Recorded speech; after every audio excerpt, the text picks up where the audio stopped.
She walked into his room uninvited, changed everything in one night, and left him wondering if he was her fresh start or just her escape plan. He woke up that morning with sunlight streaming through the curtains, feeling different somehow. The apartment was quiet except for the sound of traffic outside. Rolling over, he noticed she was already awake, sitting on the edge of his bed, fully dressed, and looking at her phone. The confidence she had shown the night before seemed to have disappeared, replaced by something more cautious. She glanced back at him and gave a small smile. "I have to get to work," she said softly. "But maybe we can talk later?" He nodded, still trying to process everything. Within minutes, she was gone, the door clicking shut behind her. He lay there, staring at the ceiling, replaying the events in his mind. Had this really happened? Was it a mistake? Or was it the start of something he never expected? Getting out of bed felt strange. Everything looked the same in his room, yet nothing felt the same. He made his way to the kitchen, where his roommate was already making coffee. His roommate looked up with a knowing grin. "So, I heard someone come over pretty late last night," he said, trying to hide his curiosity. He felt his face get warm. "Yeah, it just kind of happened," he replied, pouring himself a cup of coffee. His roommate laughed and patted him on the shoulder. "About time, man. You two have been dancing around each other for months. Had it really been that obvious?" He thought back to all those times they had passed each other in the hallway of their apartment building, the quick hellos, the awkward small talk by the mailboxes, the occasional shared elevator ride. He had noticed her, of course. Everyone in the building noticed her. But he never thought she noticed him back. He was just another person living in the same building. Nothing special. Around noon, his phone buzzed. It was a message from her. "We should probably discuss what this means." His heart jumped. He stared at the message for a solid minute, trying to figure out how to respond. Should he play it cool? Should he be honest? He decided on simple. "Yeah, we should. When are you free?" Her reply came quickly. "Tonight? We could grab dinner? Or just talk?" The rest of the day dragged on forever. He tried to focus on work, checking emails and finishing reports. But his mind kept wandering. He found himself checking his phone every few minutes, hoping for another message. Around 3 in the afternoon, one of his friends called. They chatted about normal stuff, but eventually, his friend asked if anything new was happening. He hesitated, then told him about the previous night. His friend went silent for a moment, then said, "Wait, isn't she the one who just got out of that long relationship?" His stomach dropped. He had heard something about that through mutual friends, but he did not know the details. "Yeah, I think so," he admitted. His friend sighed. "Just be careful, man. You might be a rebound." The word hit him hard. A rebound. Was that all this was? Was she just trying to feel better after a breakup? And he happened to be convenient? The thought bothered him all afternoon. By the time evening came around, he was second-guessing everything. Maybe he should cancel. Maybe this was moving too fast. But before he could talk himself out of it, there was a knock on his door. He opened it to find her standing there, looking nervous. "I know we said dinner, but I thought maybe we could just talk here." "Feels more private," she said. They sat on his couch, an awkward distance between them. She tucked her hair behind her ear, a nervous habit he had noticed before. "I need to be honest with you," she started. "I did just end a relationship. It was long, almost 3 years. And I know what you are probably thinking." He waited, letting her continue. "But this is not about him. What happened last night, me coming here, that was about you. I have been wanting to talk to you for a long time, but I could not while I was with him." Her words surprised him. "You wanted to talk to me?" he asked. She nodded. "I noticed you months ago. The way you always help that elderly lady on the 4th floor with her groceries. How you hold doors for people. You smile at everyone, even the grumpy security guard. You seem like a genuinely good person. And I wanted to know you better." He felt something shift inside him. This was not just physical attraction. There was something real here. They talked for hours that night, sharing stories about their lives, their families, their dreams. She told him about how her previous relationship had slowly made her feel invisible, like her opinions did not matter. He shared his own fears about getting close to someone after watching his parents' difficult divorce. As the night grew late, she stood up to leave. At the door, she turned back to him. "There is something I should tell you," she said. "My ex. He does not really know it is over. I mean, I ended things, but he keeps trying to fix it. I just wanted you to know that, before this goes any further." He appreciated her honesty. "Thanks for telling me," he said. "We will figure it out as we go." After she left, he sat back down on the couch, feeling more awake than he had in years. Something had started. Something unexpected and complicated, but also exciting. He had no idea where this would lead, but for the first time in a long time, he wanted to find out. The gallery opening was on Friday night, and he spent the entire week overthinking it. She had invited him to meet her friends, which felt like a big step, but she had also mentioned that her ex would be there since he was the artist whose work was being displayed. That detail kept nagging at him. Why would she invite him to an event where her ex would be present? Was this some kind of test? Standing outside the gallery, he could see her through the large windows. She was laughing with a group of people, looking completely at ease. He almost turned around and walked away. This felt like walking into someone else's world, a world where he did not belong. But then she looked toward the door, and when she saw him, her whole face changed. That genuine smile made him push open the door and walk inside. She came over immediately, taking his hand. "I am so glad you came," she said. There was her best friend who seemed protective, asking him subtle questions about his job and his intentions. There was another friend who seemed skeptical, watching him carefully. But they were welcoming, and he started to relax. Then her ex approached. He was tall, confident, wearing an expensive-looking jacket. He looked at him with barely hidden hostility. "So you are the new guy," he said, not bothering to hide the edge in his voice. "I am just a friend," he replied calmly, though his heart was racing. The ex laughed. "Right, a friend. Listen, man, you are just a way for her to get back at me. She will realize what she lost and come back. They always do." Before he could respond, she stepped between them.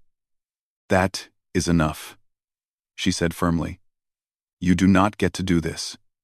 Her ex backed off, but not before giving him one last pointed look. After he walked away, she squeezed his hand. "I am sorry. I did not think he would act like that." They walked through the gallery, looking at the artwork.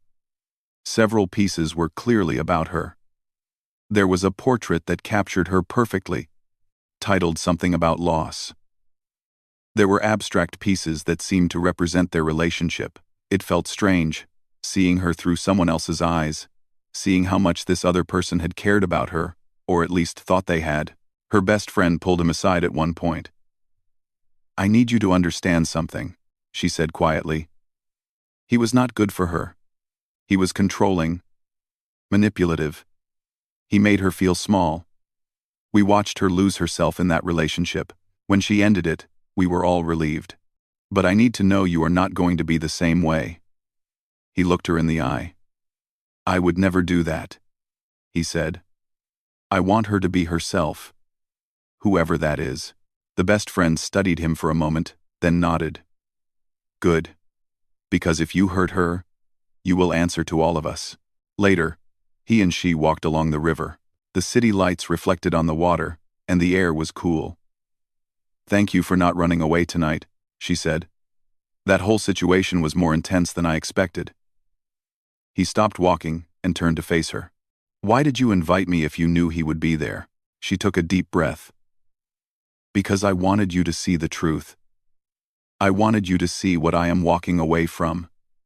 And I wanted to see how you would handle it. A lot of guys would have left or gotten aggressive. You stayed calm. You stayed kind." They sat on a bench by the water, She started talking about her previous relationship, really opening up for the first time. She described how it started well, but gradually changed, how her ex would criticize her choices, question her friends, make her feel like she needed his approval for everything, how she lost touch with who she was. "Coming to your place that night," she said, "that was the first time in years I did something just because I wanted to, without worrying what anyone else thought." He listened without interrupting. When she finished, he shared his own story. He told her about his parents' marriage, how it fell apart slowly, how it made him afraid of commitment. He explained that he had avoided serious relationships because he did not want to end up bitter and resentful like his parents. "But with you," he said, "I want to try. I want to see where this goes, even though it scares me." They kissed by the river, and it felt different from that first night. This was not just attraction. This was connection. Real and deep. When they finally stood to leave, walking back toward her apartment building, they were both smiling. At her door, she thanked him again. "I know this is complicated," she said, "but I really like you. I want to see where this leads." He agreed. "Me too." As he turned to walk to his own apartment, a voice called out from down the hall. "Wait. We need to talk. It is urgent." Her ex was standing there, looking desperate. She tensed beside him, and he could see the conflict in her eyes. But before either of them could respond, she made her choice. She looked at her ex and said clearly, "No. We do not. Not anymore." Her ex did not take the rejection well. He started raising his voice in the hallway, saying things about how she was making a mistake, how she was throwing away 3 years. Other apartment doors started opening, neighbors peeking out to see what the commotion was about. She stood firm, her hand still holding his. "You need to leave," she said, her voice steady despite the situation. "We are done. I have been clear about that." But her ex would not go. He kept trying to talk to her, getting more emotional and more aggressive in his tone. Finally, someone called building security. 2 guards came up and escorted him out while he protested the entire way. After they were gone, she let out a long breath. "I am so sorry you had to see that," she said. "Come inside." In her apartment, she broke down. She cried about how exhausting the relationship had been, how free she felt now, but also how guilty she felt for hurting someone. He held her, letting her release all the emotions she had been holding in. When she finally calmed down, she looked up at him with red eyes. "I need you to know something," she said. "That night I came to your place. It was not random. It was planned. I had been building up the courage for weeks. I knew I was leaving him, and I knew I wanted to know you. But now I am scared that I dragged you into my mess. Maybe I moved too fast. Maybe I am not ready for this." He thought carefully before responding. "I need to ask you something honestly," he said. "Are you here with me because you want to be with me? Or are you here because you are running from him?" She was quiet for a long moment. "I think it started as running," she admitted. "But it has become more than that. I genuinely like you. But you are right to question it. Maybe we should slow down." They agreed to take things slower and really get to know each other. Over the next 2 weeks, they had a series of simple dates. Coffee at a quiet cafe where they talked about books they loved. Walking through a bookstore where she showed him her favorite authors. Cooking dinner together in his apartment where they laughed at his terrible chopping skills. One evening, he introduced her to the elderly lady on the 4th floor. The one she had mentioned, noticing him help. The old woman immediately liked her and started sharing embarrassing stories about him. "He once locked himself out in his pajamas," she said, laughing. "Had to sit in the hallway for 2 hours waiting for the landlord." She laughed too. A real, genuine laugh that made his heart feel light. She took him to her favorite spot in the city, a rooftop garden that few people knew about. They sat among the plants as the sun set, talking about their dreams. She wanted to travel, to write, to create something meaningful. He wanted to build a life that mattered, to help people, to be better than his parents were. They realized they both wanted similar things, just in different ways. Her ex kept trying to contact her. Gifts appeared at her door. Flowers and chocolates with notes, apologizing and begging for another chance. She threw them all away without opening them. "I am done with that chapter," she told him firmly. He believed her, but he also saw how the constant reminders wore on her. Then one afternoon, there was a knock on his door. He opened it to find a woman standing there, someone he had not seen in over a year. His ex-girlfriend. She smiled that familiar smile that used to make him feel warm inside. "Surprise," she said. "I moved back to the city. I thought we could catch up, maybe fix what we broke."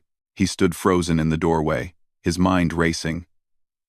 Before he could say anything, another voice came from behind him. "Hey, I thought I would surprise you with lunch." It was her, holding a bag of takeout food. She stopped when she saw the woman at the door. The three of them stood there in a triangle of awkward silence, and he realized he was now in the exact position her ex had put her in. Life had come full circle in the strangest way. He recovered from the shock first. "This is someone I used to date," he said calmly, looking at the woman standing in his doorway. Then he turned to the woman at the door. "And this is someone I am dating now. What are you doing here?" His ex invited herself in, acting like nothing was strange about the situation. "I am in town for work," she said breezily. "Saw some of your social media posts and thought I would stop by." "Are we not even friends anymore?" The woman he was dating set the food down on the counter, her expression carefully neutral. "I should probably go," she said quietly. He could see the doubt creeping into her eyes, the same doubt she must have felt when her own ex showed up. "No," he said firmly.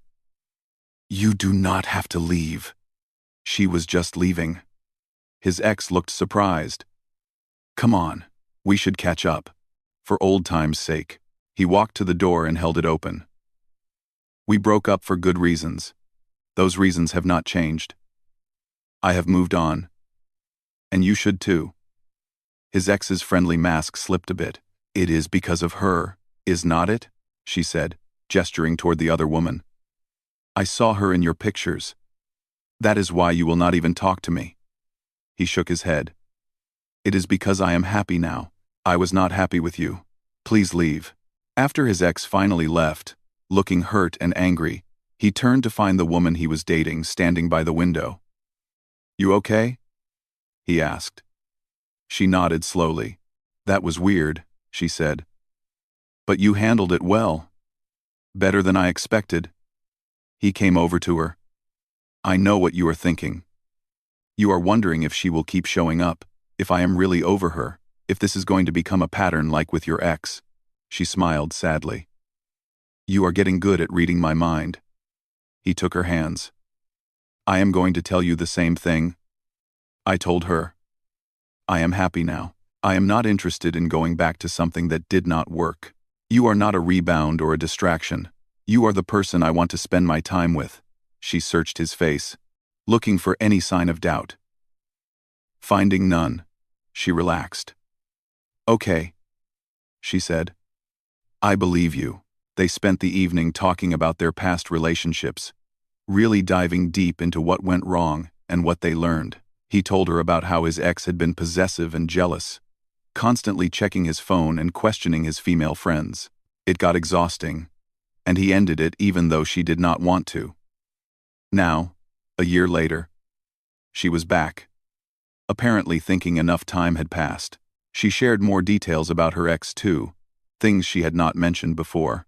How he would give her the silent treatment for days if she disagreed with him. How he criticized her appearance while acting like he was just trying to help. How he isolated her from friends by making plans without telling her or complaining every time she wanted to go out without him. "I did not even realize how bad it was until I was out of it," she said. "That is the scary part. It happened so gradually that I thought it was normal. They made a promise to each other that night. They would not repeat the patterns from their past. They would communicate openly, respect each other's independence, and never make each other feel small or controlled. It felt good to establish these boundaries, to start fresh with lessons learned. Her best friend invited them to a game night at her place. It was clearly a test, a chance for her friends to really get to know him in a casual setting. He was nervous, but it went well. They played board games, told stories, and laughed until their stomachs hurt. By the end of the night, her friends seemed to approve. Her best friend pulled him aside as he was leaving. "You are good for her," she said simply. "Keep being good for her." A few days later, she got a long message from her ex. It was manipulative, talking about all their good memories, how no one would understand her like he did, how she was making the biggest mistake of her life. She showed him the message, and they decided together what to do. She blocked him on everything, every social media platform, his phone number, his email. "I am done," she said, as she hit the final block button. Completely done. He did something similar. He deleted his ex's contact information from his phone while she watched. It was symbolic, but it mattered. They were both choosing to close those doors permanently and walk through new ones together. The elderly neighbor lady invited them both for dinner. She made traditional food from her home country and told them stories about her own late husband. "Love is not complicated," she said wisely. "People make it complicated. But real love is simple. You care about each other. You respect each other. You build a life together. That is all." 6 months had passed since that first night. They were different people now. Or maybe they were just more themselves. They had worked through the complicated beginning, dealt with their exes, and built something real. One Saturday morning, they were looking at apartments together, thinking about maybe moving in together eventually. She found a floral scarf in one of her boxes, the same one she had left at his place that first morning. "Remember this?" she asked, holding it up. He laughed. "How could I forget? I kept it for weeks, hoping you would come back for it." She smiled. "I left it on purpose. I wanted an excuse to see you again." He pulled her close. "I am glad you walked into my room that night," he said. She looked up at him. "I am glad I stayed." They never did move into that apartment they looked at that day. Instead, they found a better one, a month later. One with big windows and a small balcony. They filled it with plants from the rooftop garden, books from their favorite bookstore, and memories they made together. Her best friend helped them move in, along with his roommate and the elderly neighbor lady who supervised while eating cookies. Life was not perfect. They still had disagreements and bad days. But they faced them together, with honesty and respect. They never controlled each other or made each other feel small. They grew together, instead of shrinking each other. And on quiet evenings, sitting on their balcony watching the sunset, they would sometimes talk about that first night. About how one bold decision led to something neither of them expected, but both of them chose. Moving into the new apartment together felt like starting a new chapter. They spent weekends arranging furniture, hanging pictures, and arguing playfully about where things should go. He wanted the bookshelf in the living room. She wanted it in the bedroom. They compromised and got 2 bookshelves, one for each room. These small negotiations taught them how to blend their lives without losing themselves. One evening, about a month after moving in, they were cooking dinner together when she brought up something that had been on her mind. "Do you ever worry we move too fast?" she asked, chopping vegetables. He thought about it while stirring the pasta. "Sometimes," he admitted. "But then I remember that the speed does not matter as much as the direction. We are moving forward, together, and that feels right." Her friends became his friends. His roommate from the old apartment became her friend too. They built a community around them. People who supported their relationship and celebrated their happiness. The elderly neighbor lady visited often, bringing food and advice. She had become like a grandmother to both of them, someone who had witnessed their story from the beginning. Work kept them both busy during the week, but they made time for each other. Wednesday evenings became their date night, a tradition they protected fiercely. Sometimes they went out to restaurants or movies, sometimes they just cooked together and watched shows on the couch. The consistency mattered more than the activity. They were choosing each other, every week, deliberately. One Wednesday, about 8 months into living together, something unexpected happened. They were at their favorite coffee shop when his ex walked in. She spotted them immediately, and he could see the conflict on her face. Should she leave? Should she say hello? She decided on a small wave and a polite nod, then ordered her coffee and left quickly. It was so different from that day she showed up at his door. Time had healed that wound, and they could coexist in the same city without drama. A few weeks later, she ran into her ex at a grocery store. He was with someone new, and he looked happy. They had a brief, civil conversation. Nothing deep. When she told him about it that evening, she seemed relieved. "It is really over," she said. "Seeing him did not hurt or make me angry. I just felt neutral, like he is someone I used to know."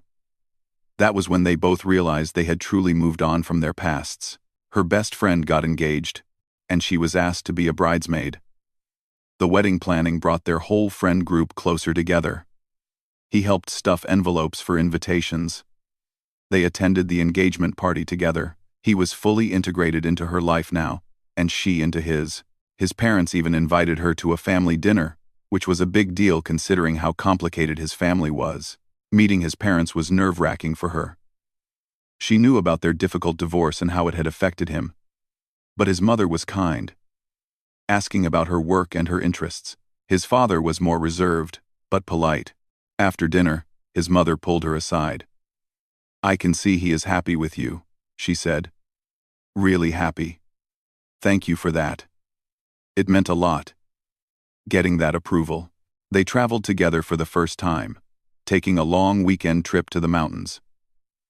Being in a small cabin together, away from their normal routines, tested their relationship in new ways. They discovered she was a morning person while he liked to sleep in. He liked hiking while she preferred reading by the lake. They learned to accommodate each other's preferences, taking turns choosing activities. The trip brought them even closer. Back in the city, they fell into comfortable routines. She would make coffee in the morning while he showered. He would cook dinner while she finished work emails. They would meet on the balcony to watch the sunset, talking about their days. These simple moments became the foundation of their relationship, more important than any grand gesture. One evening, she framed that floral scarf she had left at his place the first morning. She put a small plaque on it that said, "Where it all began," and hung it in their bedroom. He laughed when he saw it, but he also understood. It was a reminder of how far they had come, how a single bold choice had led to this life they were building. Her best friend's wedding was beautiful. Watching his girlfriend walk down the aisle as a bridesmaid, he felt something shift inside him. He could see a future, not just tomorrow or next month, but years ahead. He could see them navigating life together, facing challenges and celebrating victories. It did not scare him the way commitment used to. It felt natural, like the next chapter in a story that was still being written. After the wedding, they talked about the future more seriously. Where did they see themselves in 5 years? Did they want kids eventually? What were their career goals? These conversations were important, making sure they were moving in the same direction. They did not agree on everything, but they found compromises that honored both of their dreams. A year had passed since that first night. They celebrated the anniversary quietly, cooking the same meal they had made on their first real date. They laughed about how awkward that evening had been, both of them trying so hard to impress each other. Now they could be themselves, completely comfortable and authentic. That growth, that ease with each other, was the real gift. The elderly neighbor lady invited them for tea one afternoon. She was getting older, moving slower, and they had been helping her more frequently. Over tea, she told them about her late husband, how they had met during difficult times, how they had built a life together despite challenges. "You two remind me of us," she said with a warm smile. "You have that same spark, that same determination to make it work." Life was not perfect. They still had arguments about small things like dishes left in the sink or forgotten grocery items. They had stressful days when work was overwhelming and they were short with each other, but they always came back together. Always talked through the problems. always chose each other again. That was the difference between this relationship and their past ones. They did not run when things got hard. They stayed and worked through it. One Saturday morning, they were moving boxes around, reorganizing their apartment. She found that framed scarf and held it up. "I am glad I walked into your room that night," she said, looking at him. He stopped what he was doing and came over to her. "I am glad you stayed," he replied. They stood there holding each other, surrounded by the life they had built together, grateful for the unexpected path that had led them here. The future was unknown, but they would face it together, one day at a time, continuing to choose each other and build something real.